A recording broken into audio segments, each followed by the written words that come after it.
আসসালামু আলাইকুম, hello guys, welcome back to my channel. প্রিয় ভিউয়ার্স, আসসালামু আলাইকুম। আমার ছেলে আরিয়ান, সে তার রঙিন মাছের হাউজে পানি দিচ্ছে। পানিটা কিছুটা কমে গেছিল, তো সেই আরিয়ান এখন তার হাউজে একটু ঠান্ডা পানি, যেহেতু গরমকালে এসছে, আজকে একটু রোদ, তাই একটু ঠান্ডা পানি দিয়ে হাউজটাকে মাছের জন্য শান্তিদায়ক করছেন। তো দেখুন প্রিয় ভিউয়ার্স, না ওয়েট করলে না, এই দেখুন এখানে মাছ খুব একটা হয়তো দেখতে পাচ্ছেন না, কিন্তু প্রচুর মাছ আছে। এখানে আছে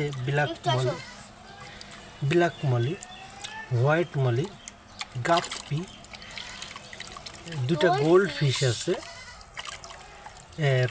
জেব্রা আছে, যেগুলো নিচে অল্প দেখা যায় না।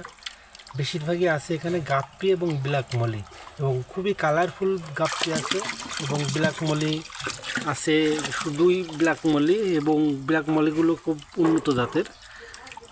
আপনারা দেখতে পাচ্ছেন পানি যাচ্ছে।